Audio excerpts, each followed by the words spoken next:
Assalamu alaikum student, this is Miss Sanam Iftikhar and we are continuing the chapter number 2 of your National Book Foundation class 9 book. तो बेटे हम लोगों ने इसका first video lecture में first topic cover कर लिया था. Today we are starting with the second topic and इंशाल्लाह इसके अंदर इस वीडियो में हम लोग सेकंड और थर्ड दोनों टॉपिक्स को कवर करने की कोशिश करेंगे. आई होप आपको ये सारी चीजें क्लियर हो जाएंगी. सबसे पहले बेटे यहाँ पे इस टॉपिक के अंदर एलिमेंट, कंपाउंड और मिक्सचर का के बारे में इसकी डिफरेंट आप कह लो डेफिनेशंस और एग्जांपल्स गिवन है. तो बेटे this topic is very very very important from board point of view, क्योंकि अक्सर हमारे पास जो बोर्ड में क्वेश्चन आता है वो है difference between compound and mixture, या फिर एलिमेंट, कंपाउंड और मिक्सचर तीनों का ही डिफरेंस हमारे पास आ जाता है. तो बेटे आपने इसे लाजमी तौर पे प्रिपेयर करना है और in the form of column prepare करना है. यानी अगर आपको डिफरेंस आ जाए कंपाउंड और मिक्सचर में तो आप इस तरह पूरे पूरे पैराग्राफ्स नहीं लिखेंगे, बल्कि आप क्या करेंगे, एक कॉलम ड्रॉ करेंगे. एक साइड पे क्या करेंगे, आप कंपाउंड की प्रॉपर्टीज लिखेंगे और दूसरी साइड पे क्या करेंगे, मिक्सचर की प्रॉपर्टीज लिखेंगे. ठीक है. और अगर इन तीनों चीजों का डिफरेंस आ जाएगा तो आप इस तरह से दो लाइंस ड्रॉ करेंगे, तीन कॉलम्स बन जाएंगे और उसके बाद बेटे आप इनकी अलग अलग इंडिविजुअल प्रॉपर्टीज लिखते जाएंगे. ठीक है. तो हमारे पास जब भी किसी भी साइंस सब्जेक्ट में आपके पास डिफरेंस आए तो बेटा यही टेक्निक होती है कि आपने कॉलम ड्रॉ करना है और कॉलम ड्रॉ करने के बाद डिफरेंस लिखना है. ठीक है. कभी भी बड़े बड़े पैराग्राफ्स नहीं लिखने, उससे टीचर आपका इरिटेट हो जाता है. ठीक है. जो भी बोर्ड का चक्कर होता है, तो ट्राई करें कि आप इस तरीके से पेपर अटेम्प्ट करेंगे, टीचर के लिए आसान हो. जितना टीचर के लिए आसान होगा उतनी ही आपकी अच्छी ग्रेडिंग होगी. ठीक है.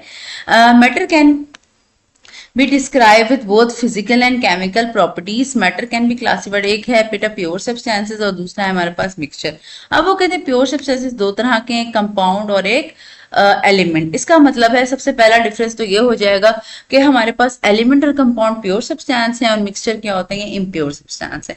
उसके बाद आप देखो मिक्सचर की इन्होंने दो आगे फर्दर डिवीजन बताए हुए. मिक्सचर या तो होमोजीनियस हो सकता है या तो हेट्रोजीनियस मिक्सचर हो सकता है.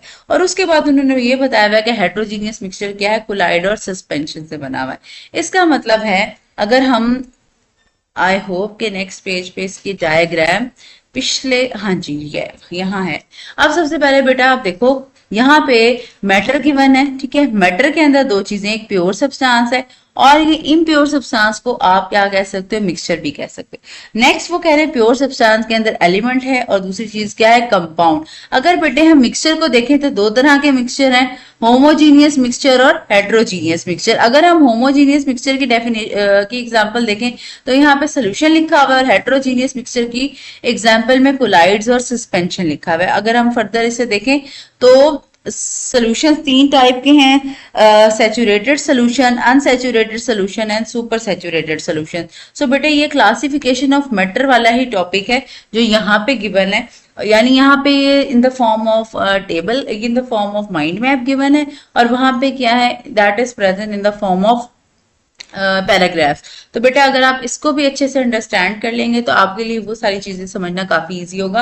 और अगर board of point of view से आप बात करें तो अगर आपके ऊपर आपके पास ये क्वेश्चन क्लासिफिकेशन ऑफ मैटर का क्वेश्चन आ जाता है तो आपने इसी तरह पहले एक माइंड मैप ड्रॉ करना है और उसके बाद इन सारी प्रॉपर्टीज को, जैसे जैसे प्योर जैसे एलिमेंट है, कंपाउंड है, इनकी छोटी छोटी डेफिनेशन, की पॉइंट्स लिखो आप और एक एक एग्जाम्पल लिखो तो it will be enough for your long question. ठीक है. क्योंकि ये जो क्वेश्चन है ये लॉन्ग क्वेश्चन से ही आने वाला है, सो लॉन्ग फॉर्म में ही आता है तो आपने इसे अच्छे से प्रिपेयर करना है. ठीक हो गया. I am just removing it ताकि आपके ऊपर वाले जो मटीरियल है उसके अंदर इसके मार्क्स ना आए. अच्छा जी. तो बेटे हम लोग पैराग्राफ यहाँ पे स्टार्ट कर रहे थे. हाँ जी. So earlier we talked about atom and how atom will make up matter. अब यहाँ से definition start होती है. Same type of atoms are called element. An element consists of atoms that have same atomic number known as the proton number. अब हमारे पास एक हम कहते हैं कि एलिमेंट के अंदर सारे वो एटम्स मौजूद होते हैं जिनके अंदर सेम एटॉमिक नंबर होता है. और एटॉमिक नंबर का क्या मतलब होता है, number of proton. This is the simplest form of matter which can not be broken down through chemical means, while a physical change alter the physical properties of a substance, a chemical change form a new substance completely. इसका क्या मतलब है? इसका ये मतलब है कि पहला पॉइंट तो ये है कि बेटे जो एटम है वो सेम टाइप ऑफ एलिमेंट से बना है, सॉरी जो एलिमेंट है वो सेम टाइप ऑफ मैटर से बना है। और ये जो एटम है ना, हर एक एटम के जो एटॉमिक नंबर है वो सेम है। एटॉमिक नंबर सेम होने का क्या मतलब है? इसके अंदर नंबर ऑफ प्रोटॉन्स इक्वल है। अब वो कह रहे हैं कि जो भी मैटर है वो सिंपलेस्ट फॉर्म ऑफ जो भी मैटर सिंपलेस्ट फॉर्म है वो क्या है? वो हमारे पास एलिमेंट है, और एलिमेंट को हम किसी भी सूरत में ब्रेक डाउन नहीं कर सकते। इसमें फिजिकल प्रॉपर्टीज चेंज हो सकती हैं। अगर हम लोग इस फिजिकल चेंज करें तो इसकी फिजिकल प्रॉपर्टीज चेंज हो जाएंगी, और अगर केमिकल चेंजेस हो तो क्या होगा? न्यू सब्सटेंस बनेगा। इसका सिंपल मीनिंग ये है कि इसमें हमारे पास सिर्फ जो एलिमेंट्स हैं वो, यानी जो एटम्स हैं सेम, वो एक जगह पे मौजूद होते हैं। यानी अगर मैं कहूँ गोल्ड, तो गोल्ड एक एलिमेंट है क्योंकि उसके अंदर सारे के सारे गोल्ड एटम्स मौजूद हैं, और हर गोल्ड एटम का सेम एटॉमिक नंबर हो गया। आई होप कि ये क्लियर हो गया। नेक्स्ट पॉइंट हम देखते हैं कि एलिमेंट की डेफिनेशन क्या लिखी है। The simplest form of matter made up of same type of atoms. ठीक है, तो ये है हमारे पास एलिमेंट की definition. So we have learn that matter is made up of atoms, and atoms that have same number of proton are called element. These अच्छा, the combination of these different element make up diversity of object we see around us. यानी कि जब ये मुख्तलिफ elements आपस में जुड़ते हैं, मिलते हैं, तो हमारे पास डिफरेंट तरह के न्यू सब्सटेंसेस बनते हैं। When two or more elements chemically combine, जब ऐसे दो या दो से ज्यादा मुख्तलिफ जो एलिमेंट्स है केमिकली कंबाइन होते हैं, meaning undergo a chemical change, यानी उनके बीच में कोई केमिकल रिएक्शन होता है, केमिकल चेंज होता है, और एक न्यू सब्सटेंस बनाते हैं, तो इसे हम कहते हैं कंपाउंड। फॉर एग्जांपल अगर देखें, मेरे पास अगर बेटा हाइड्रोजन गैस, ठीक है, if I have hydrogen gas, मेरे पास हाइड्रोजन गैस है, और साथ ही बेटा मेरे पास ऑक्सीजन गैस है। ठीक है, अगर बेटा इन दोनों गैसेस को क्या करूं, इन दोनों गैसेस को मैं मिला लूं, यानी हाइड्रोजन गैस और ऑक्सीजन गैस को मैं एड अप कर दूं, तो क्या बना लेंगे? ये एक वाटर मॉलिक्यूल बना लेंगे, और इनके बीच में क्या होगा? केमिकल रिएक्शन होगा। अब देखो, हाइड्रोजन भी गैस है, ऑक्सीजन भी गैस है, लेकिन ये मिल के आपस में क्या बना रहे हैं? वाटर मॉलिक्यूल बना रहे हैं जो लिक्विड है। इसका मतलब है कंपाउंड में क्या होता है? कंपाउंड में एक न्यू सब्सटेंस बनता है जिसकी प्रॉपर्टी अपने जो एलिमेंट्स हैं उन प्रॉपर्टी से बहुत ज्यादा मुख्तलिफ होती है। As this is a completely new substance, it is completely different from the element that we use to make it. ठीक है, यानी जो दोनों गैसेस हैं उन दोनों को से मिला के हमने एक लिक्विड बना दिया। So compound is a substance formed when two or more different atoms chemically combine. Next बेटे अगर हम देखें तो मिक्सचर्स हैं। Mixtures are the physical combinations of substances.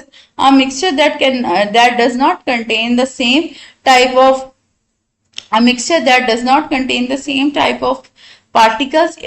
If you were to examine the chemical composition of particle in a mixture, the particle would be chemically different from each another. अब हमारे पास mixtures में क्या होता है? Physical combination होती है substance की। ठीक है, अब इसमें वो कह रहे हैं T is an example of mixture. T is made up of milk, water, tea leaves and sugar, all of which have different chemical composition. So mixture is a substance that is formed when two or more substances physically combine. यानी जहां पे हमारे पास substances chemically combine होंगे वो होगा compound, और जब हमारे पास फिजिकल कॉम्बिनेशन होगी तो हम उसे क्या कहेंगे? मिक्सचर कहेंगे। सो बेटे अगर हम नेक्स्ट टॉपिक देखें, this is very important topic of your book, allotropes. तो बेटा एलोट्रॉप्स ये भी एक लॉन्ग क्वेश्चन है। तो इस चैप्टर में मैंने आपको इस सेकेंड इंपॉर्टेंट लॉन्ग क्वेश्चन बताया जो आपके पास आ सकता है। उससे पहले मैंने आपको फर्स्ट वीडियो में बताया था कि जो माइक्रोस्कोपिक फॉर्म्स हैं वो हमारे पास ऐसे शॉर्ट क्वेश्चन आ सकती हैं। ठीक है, उसमें से छोटे छोटे क्वेश्चन बनते हैं, लेकिन ये जो एलिमेंट, कंपाउंड एंड मिक्सचर है ये भी एक लॉन्ग क्वेश्चन है, यानी इसमें क्लासिफिकेशन ऑफ मैटर आ जाता है।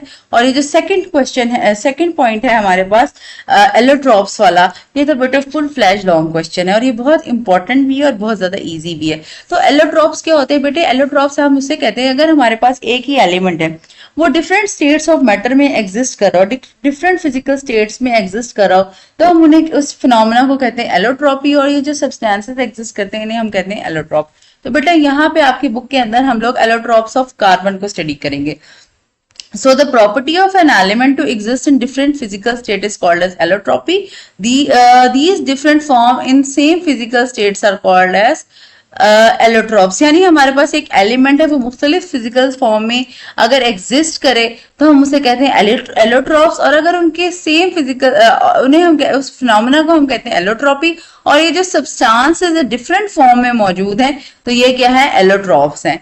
Atoms of same elements arranged in different manner in same physical states in allotropes. यानी क्या, देखो अगर कार्बन के एलोट्रॉप्स हैं तो इसमें हर जगह कार्बन ही यूज होगा, लेकिन ये जो कार्बन है इसकी अरेंजमेंट डिफरेंट होगी जिसकी वजह से हम कहेंगे ये तीन मुख्तलिफ फॉर्म्स बनाते हैं, उन्हें हम एलोट्रॉप्स कहते हैं. They are different structural form of the same element. For example diamond, graphite, buckyball are the three buckyballs are three important allotropes of carbon. ये तीन हमारे पास मुख्तलिफ एलोट्रॉप्स हैं कार्बन के.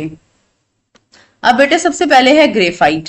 Graphite is compose of flat two dimensional layers of hexagons arrange carbon atom. अब हमारे पास क्या होता है, ये जो आप कह लो कि ग्रेफाइट है ये हमारे पास इस तरह का एक स्ट्रक्चर होता है, जिस तरह हम कहते हैं, जिस तरह हम बेंजीन रिंग बनाते हैं उस तरह का इस हमारे पास स्ट्रक्चर्स हैं जिसमें हमारे पास हेक्सागोनली अरेंज कार्बन इस तरह का हेक्सागोन बना हुआ कार्बन होता है. और बेटा ये लेयर्स की फॉर्म में होता है. और ये जो लेयर्स है ना, मुख्तलिफ लेयर्स के अंदर आप देखोगे कि ना इलेक्ट्रॉन फ्लो कर रहा होगा, यानी ये क्या होता है, कंडक्टिव इन नेचर होता है, यानी इलेक्ट्रिसिटी को ये कंडक्ट करते हैं. तो हमारे पास ये बड़ा इंपॉर्टेंट क्वेश्चन है कि कौन सा स्टेट ऑफ मैटर या कौन सा एलोट्रॉप ऑफ कार्बन कंडक्टर है. तो बेटा इसका आंसर हमारे पास आता है graphite is a conductor. So कहते हैं in each layer the carbon is covalently bonded to 3 carbon atoms. तो बेटा हमने टेट्रावेलेंसी ऑफ कार्बन तो पहले भी पढ़ा हुआ था कि एक कार्बन के अंदर एबिलिटी है कि वो मजीद 3 कार्बन के साथ बॉन्ड बना सकता है. ठीक है, यानी हमने टेट्रावेलेंसी यही होता है कि एक कार्बन मजीद 4 कार्बन के साथ बॉन्ड बना सकता है, लेकिन यहाँ पे क्या करेगा, वो 3 कार्बन के साथ बॉन्ड बनाएगा. Weak intermolecular forces exist between each layer. यानी ये जो हेक्सागोन की लेयर्स हैं इनके बीच में वीक इंटरमोलिकुलर फोर्सेस मौजूद होती हैं, allowing the layers to slide over one and other without breaking the bonds. और इसी अट्रैक्शन की वजह से या आप कह लो इंटरमोलिकुलर वीक बॉन्ड्स की वजह से क्या होगा, एक जो लेयर है वो दूसरी लेयर के ऊपर स्लाइड करेगी. The arrangement make graphite soft and slippery. ये जो अरेंजमेंट है ये ग्रेफाइट को क्या बनाती है, सॉफ्ट और स्लिपरी बनाती है बच्चों. And make it ideally to be use as a lubricant. और इसकी वजह से ये एज अ लुब्रिकेंट भी यूज की जाती है. Graphite is a good conductor of electricity. So this is the most important line of the paragraph कि ग्रेफाइट क्या है, it is the good conductor of electricity. Next बेटा अगर हम देखें diamond. So diamond is the hardest and the purest crystalline allotrope of carbon. In its structure, each carbon atom is covalently bond to 4 other carbon atom. तो बेटा हमने पहले पढ़ा था कि ग्रेफाइट में तीन कार्बन के साथ अटैच है, और यहाँ पे डायमंड में क्या है, एक कार्बन मजीद 4 कार्बन के साथ अटैच है. वहां पे हमने पढ़ा था वो सॉफ्ट है और ये क्या है, यहाँ पे हार्ड है. अब तो बेटा इस तरह से मैंने आपको इन दोनों के 2 डिफरेंसेस बता दिए. यानी आपके पास एक तो ये भी लॉन्ग क्वेश्चन आ सकता है कि हमारे पास डायमंड, आप ग्रेफाइट और बल्कि बॉल्स को एक्सप्लेन करें, यानी एलोट्रॉप्स को एक्सप्लेन करें. दूसरा जो इंपॉर्टेंट क्वेश्चन है वो यही है कि what is the difference between graphite and diamond. तो बेटा सबसे पहला पॉइंट ये आ जाएगा कि इसमें लेयर्स होती हैं और डायमंड के अंदर लेयर्स नहीं होंगी. ग्रेफाइट के अंदर क्या होगा, एक कार्बन 3 कार्बन के साथ अटैच होगा और डायमंड के अंदर एक कार्बन 4 कार्बन के साथ अटैच होगा. उसके बाद ग्रेफाइट क्या है, सॉफ्ट और स्लिपरी है, और डायमंड क्या है, हार्ड है. ठीक है, वहां पे आपने लिखा होगा कि लेयर्स हैं, यहाँ पे आपने लिखना, यहाँ पे देखो tetra, it is in the form of tetrahedral with 3 dimensional arrangement. यहाँ पे 3 डायमेंशनल अरेंजमेंट होती है which make the hardest substance with the highest melting point. Next point हमारे पास क्या आ गया कि डायमंड का हाई मेल्टिंग पॉइंट होगा और ग्रेफाइट का लो मेल्टिंग पॉइंट होगा. Since all carbon are bonded with other carbon atom, no free electrons are present, resulting in the structure being non-conductive. सो एक और इम्पॉर्टेंट डिफरेंस आ गया कि डायमंड क्या है, नॉन कंडक्टर ऑफ इलेक्ट्रिसिटी है, यानी ये किसी भी सूरत में बिजली को अपने अंदर से पास होने के लिए अलाउ नहीं करेगा। सो बेटे just last 2 or 3 lines are about the buckyball which is carbon 60, यानी इसमें 60 कार्बन के एटम्स इन्वॉल्व होते हैं। Buckyballs also known as fullerenes have a ball like structure like fuse hollow ring structure made up of 20 hexagons and 12 pentagon। तो बेटे आपको पता होना चाहिए कि हेक्सागोन इस तरह की शेप होती है, I am trying my best, hexagon इस तरह की शेप होती है और पेंटागन 5 स्ट्रक्चर शेप होती है लाइक दिस। अब बेटा जिस तरह आप फुटबॉल में देखते हैं हेक्सागोन और पेंटागन आपस में जुड़े हुए होते हैं, तो यहाँ पे भी ये जो बकी बॉल्स हैं इसके अंदर भी हेक्सागोन और पेंटागन मौजूद होते हैं। 12 हेक्सागोन है, सॉरी 20 हेक्सागोन है एंड 12 पेंटागॉन्स हैं। Each of it 60 carbon atoms are bonded to 3 carbon atom, यानी जो एक कार्बन एटम है वो 3 कार्बन एटम से अटैच होते हैं और टोटली यहाँ पे 60 कार्बन एटम होते हैं। तो बेटे this is the end of today lesson. I hope कि आपको ये चीजें समझ आई होंगी। नेक्स्ट टाइम इंशाल्लाह हम लोग सोल्यूशन वाला टॉपिक स्टार्ट करेंगे and we will try our best to touch all the topic, give you a quick review of all the important content in the chapter. Thank you so very much. Allah Hafiz.